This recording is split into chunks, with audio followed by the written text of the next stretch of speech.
around Timmy, I'm going to give you a show and tell. It has one 12-volt battery on the front of the trailer. Does also have a battery disconnect because it has a 12-volt refrigerator. Anytime you don't want the 12-volt refrigerator pulling from the battery, you can turn the battery disconnect to the off position and it won't drain your battery. Two 30-pound propane cylinders full, except for what we use to service the trailer. The regulator's pointed towards that one over there. It shows you that it's red inside the eye. As soon as we happen to open up the tank, it turns green automatically. When that bottle would happen to go empty, it's going to turn red inside the eye where it's green at, indicating that the bottle it's pointed to is empty and it's having to pick up from the one on the opposite side. It also has a little button on the front for the light for hooking up at nighttime, and an up and down button for running your jack up or down. Also has a manual way that you can come to the top and manually crank the jack up or down. Does have the 7-way holder on the side to keep your 7-way up off the ground, keeps it from getting corroded, and it has chain holders on either side of the 7-way holder. In the front compartment over here on this side, it is prepped for a solar panel. Does not have the solar panels on the trailer, but it is prepped for it. It is wired for it. Pretty good size through compartment. All your other handles are on the other side.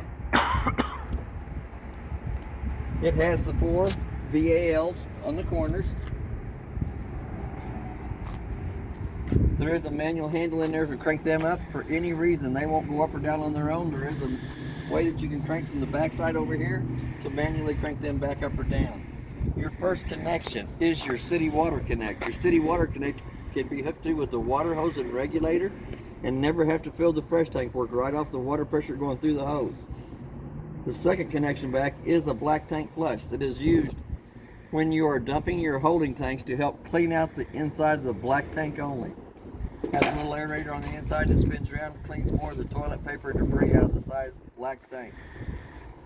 On your dump station, your 3-inch valve in the front is your black water.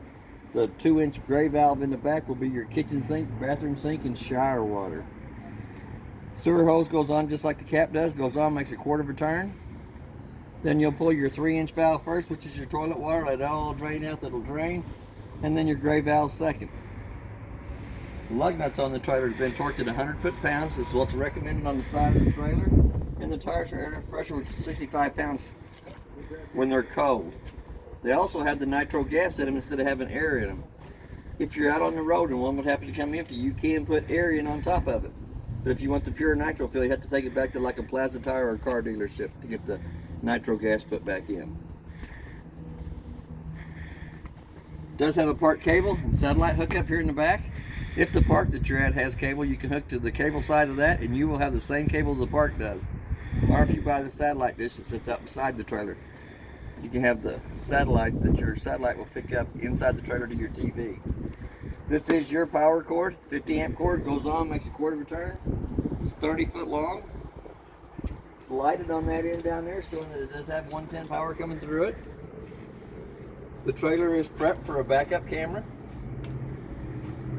Does have a spare tire on it. It's not been torqued on, it's been put on with a wrench. Hot water heater is next. Hot water heater works 2 ways. It has an electric switch in the lower left hand corner on the outside. It's going to have a gas switch on your monitor panel on the inside. Before you light it on either source of heat, you want to pop the top to make sure you have water coming out of the top of the pop-off valve before you run it on electric or gas. Drain plugs down to bottom, an 1 1/16 socket takes it in and out.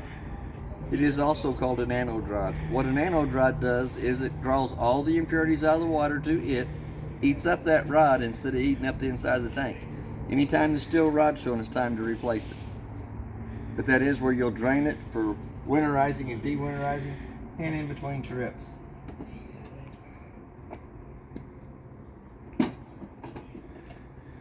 Electric switch here runs the 2 jacks in the back down. Sometimes the jacks come down evenly, sometimes they come down one at a time till they hit the ground, then the other one comes down till it hits the ground. Then they will evenly support the back of the trailer or the front. Next connection up is the outside of the furnace. I always suggest putting a mud dauber screen over it. The simple fact that it sucks cold air in the top, hot air out the bottom. Once it's been lit on propane, mud daubers love that smell. They go right to that. They build their little dirt nest on the inside of your burn chamber, and then you don't have a good airflow going through your furnace. In the next compartment up, there's going to be a water hose that connects to your port spray. 2 little slots, goes in, clicks into place. Then you'll have cold water on this side of the trailer only.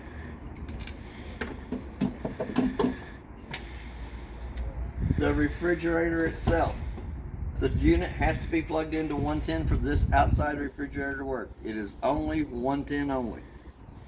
Your propane grill slides out.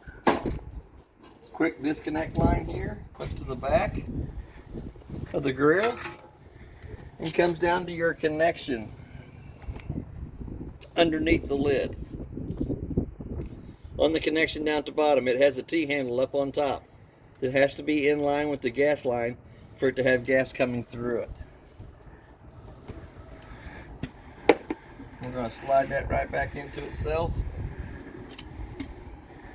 I should have showed you it does have a catch on the back that keeps it from going inside the compartment while it is lit on propane.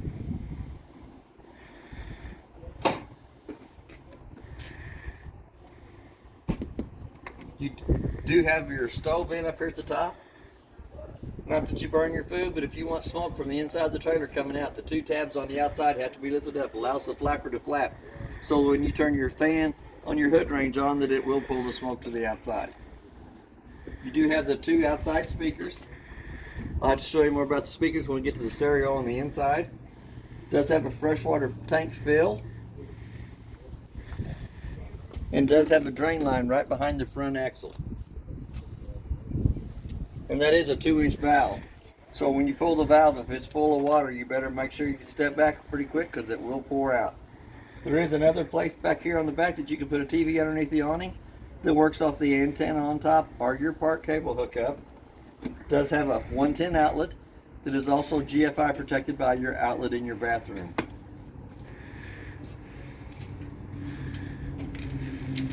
Front balance jacks, electric switches right here in the front. In the very front compartment up here at the top, there's 2 handles up in here. The top one does your scissor jack, balance jacks that's on the front and back of the trailer. The little S-curved one is for the tongue jack on there. There is also a TV rack in here for mounting a TV. And you also have the dry erase surface on your outside compartment door so that you can write down your breakdown and setup directions on it. Is erasable, so if you make a mistake you can erase it off and go to the next one. We're going to go back to the front door. We're going to open the door fully up. The next is the setting of the steps. Once the trailer's on the side, level from side to side, front to back, your balance jacks come down till they hit the ground. Put a little pressure on them to stabilize the trailer when you're walking through. Then you're going to grab a hold of the black handle here on the steps. You're going to let the steps pull out. Push button underneath each one of the legs. There's 15 to 18 holes in the bottom of the legs that you can adjust for the proper fit of the steps. The main thing is it has to fit flat in the threshold. So when the steps come down, it has to lay flat here, and to achieve that, you'll push the buttons on the back of the legs and adjust the legs up or down, whichever way you need them to make the steps fit. But it has to be flat in the threshold so you get the proper fit of the door over the top of it. Now we're going to step up into the inside. It does have a working fire extinguisher on the left-hand side as we come in. We're going to go ahead and run the slide room out so we have more room. On the slide room, you want to make sure that nobody's got a car parked against that side or a tree.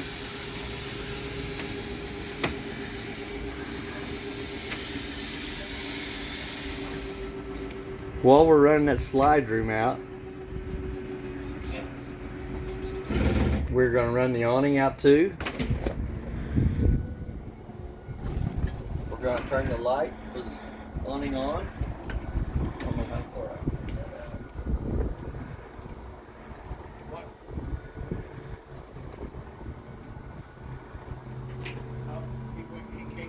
We're not going to get the awning all the way out because of the motorhome sitting beside us, but I will show you on each one of the arms. There is a pull down that you can set the pitch of the ring coming off this corner here, Same way with your front arm. You can pull down on your bottom arm and put the pitch of the rain going off that corner. Before the awning goes back in, it has to go back up straight in line with itself. And then we have our LED lights up here on the top, and you also have the LED lights on your speakers. We're going to go back in. We're going to run that awning back in. On your monitor panel itself, it has that battery button on it. When you push the battery button, it shows you all 4 of the red lights light up. That is to check the voltage in the battery. But on the voltage in the battery, to check it and get an accurate reading, you have to have the 110 line unplugged. Anytime the 110 line's plugged up, it will show you fully charged. Your freshwater tank is showing you, the button shows you that it's empty. As it fills up, while you're filling here in the freshwater fill station in the front. 1/3, 2/3 full. Black tank is your toilet water. Gray tank is your bathroom sink and shower, and your kitchen sink water. It says galley tank on here too, but there is no galley tank on the trailer. They all go through the gray tank. Your first red button turns your water pump on between the freshwater tank and the faucets. The second red button is for the hot water heater. When you turn the hot water heater switch on, the little door side ignition light right above it comes on. That red light's going to stay on for about a minute. The red light will go off. The hot water heater will go through 2 lighting processes to light on gas. For any reason it doesn't light on gas, that little red light's going to come back on. First black switch turns your LED lights on. Second black switch turns your decorative lights above the slide room on. First big button down at the bottom runs your slide room in and out. Second big button runs your awning in and out. A little dimmer switch over here to the side. If you tap and hold it, it will dim the living room lights. If you hit it again and hold it, they'll brighten back up. Tap them to go on and off. Touch and hold from the dim and the brighten. On your thermostat, you're going to go down to the mode button at the bottom. You're going to turn it on. It gives you your fan speed low, your fan speed high, your cool low, your cool auto, and your cool high. You'll dial your temperature down for the AC. Hit that mode button one more time. It says heat in the lower left hand corner. You'll dial your temperature up for it. Hit that mode button one more time, and it says off in the lower right hand corner. We're going to slide right past here. It has a 110 outlet right beside the recliners. That is your GFI outlet for all 8 outlets inside the trailer. Your sink has an outlet by it. In the top compartment up here, there is 2 remotes. The little remote does the fireplace. It has an on and off button. It has a temperature select. There's off, low, and high. You can change the color of the rocks in the bottom. And if you leave it on the green setting on the rocks, it will automatically change through all the colors on the rocks. And then the flame button, there's 4 different flames that you can put on there. And it also has a timer. You can start out with 30 minutes, go up to 9 hours on that. We're going to go ahead and shut it right back off. The bigger size remote turns your stereo on. On your stereo, it has zones 1 and 2 for the speakers. Zone 1 is the inside, zone 2 is your outside speakers. All the rest of the paperwork that's in the trailer is in this top compartment up here. On your microwave, if you hit the clock button, let's say it's 2:30. Hit the clock button again till the 2 center rises solid. The reason I set the time on the microwave is if the microwave does not have the right time, your trailer has lost 110 power coming to it while you've been gone from the trailer. That's the only reason I set the time on it. We do have a light for the stovetop and a fan. For the fan to work properly, the 2 tabs on the outside plastic vent has to be opened up. Allows the flapper to flap back and forth. On the glass stovetop, we're going to lift it up 2 times. Up and out of the way.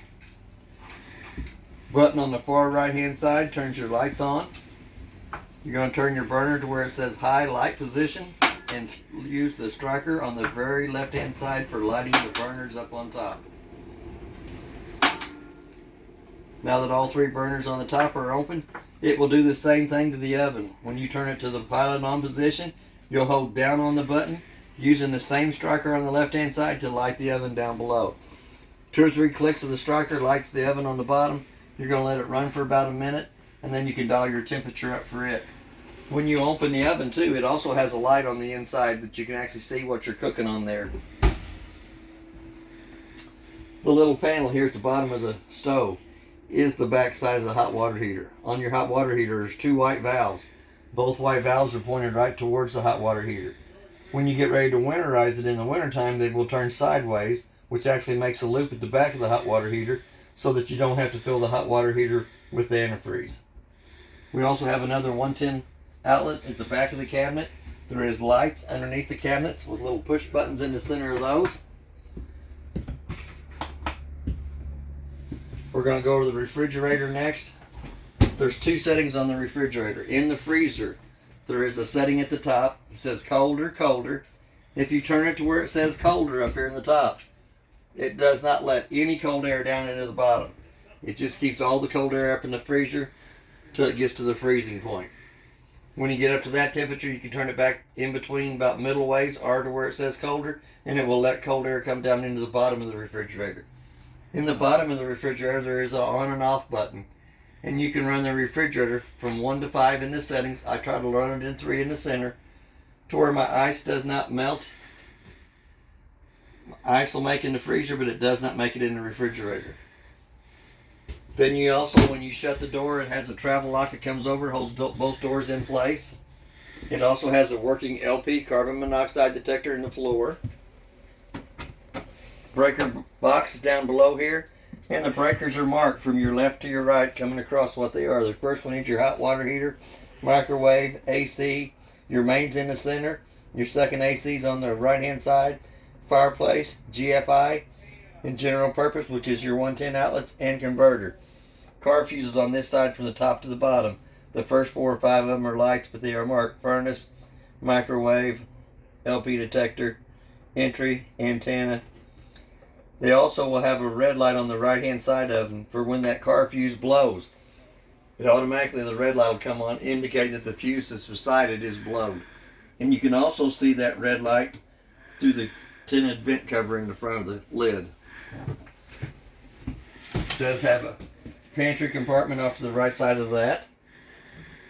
And it also has a panel down here at the bottom that's removable to get in to the water pump on this one. It does have a light in the ceiling, has a little push button in the center of it that turns it on and off. Light above the kitchen table has a little push button in the center of it. And on them light lenses, clockwise puts the lens on, counterclockwise takes the lid off. But the tabletop will come off the 2 pedestals down below here. The tabletop goes between the 2 benches.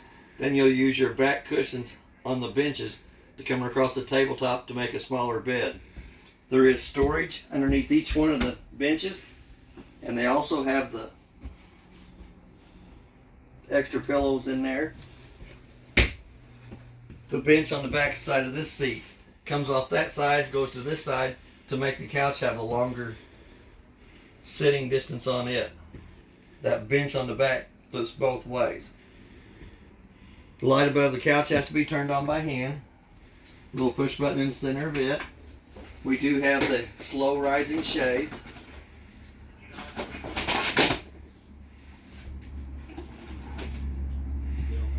Couch will fold out into a bed. There is storage underneath the couch, extra pillows and blankets. There is a place for a TV on the front wall here that hooks to the booster down here. The little black button turns the booster on. Green light indicates that it has 12 volt going through it, but it will amplify the antenna on top of the trailer and make your TV pick up more channels on the inside. It has 2 holes in the cabinets, one up here for the cords for the TV to come down through, and there's one down here at the bottom for your S cord to come up from your stereos to the TV so that you can play a DVD between the stereo and the TV. We're going to step right around the corner here. We're going to go into the bathroom area. In the bathroom area, you have a light switch on the wall that turns the 2 lights above us on. narrow knob in the vent in the ceiling that cranks the vent lid up. A little black button turns the fan on. On your toilet, it has a single foot flush on the right hand side for the toilet. It is a porcelain toilet instead of being plastic. Then you have your inside shower, hot and cold running water, hot water on the left side, cold water on the right. Little curtain slides back and forth. And it does have a 2-shelf medicine cabinet around the corner. And there is a little storage in behind the shower for extra blankets, towels, and wash rags. It also has an air conditioner vent in the ceiling to pull air conditioner into the bathroom. It has a heat register in the floor to put heat by the toilet. One more light switch in the bedroom turns the lights up above the bed on. It has a USB port on either side of the bed, and inside the closets on either side you do have a 110 outlet. The light above the headboard has to be turned on by hand. You have the hand controls for the AC in here. You're going to run the compressor wide open. You have 2 low fan speeds, a high fan speed, a low cool, and a high cool. You have a fire escape window on the off door side that the red handle comes out and goes all the way through the window. Can be used for letting the breeze come between the 2 windows. And when you lift up on the bed, it does have storage underneath the bed. It goes into your main storage compartment up front, but there is also a place for shoes down here at the bottom of the bed. The air conditioner in the bedroom vents only to the bedroom, but you do have a round vent from the living room that will pull AC into the bedroom from the main air conditioner. We also have a heat register in the floor. Another place for a TV up here on the bedroom wall. The hooks to the jacket right above it, and a 110 outlet that works off the park cable or the antenna on top of the trailer. That's basically everything about your trailer. If you have any questions, I'll try to answer them the best that I can. Thank you.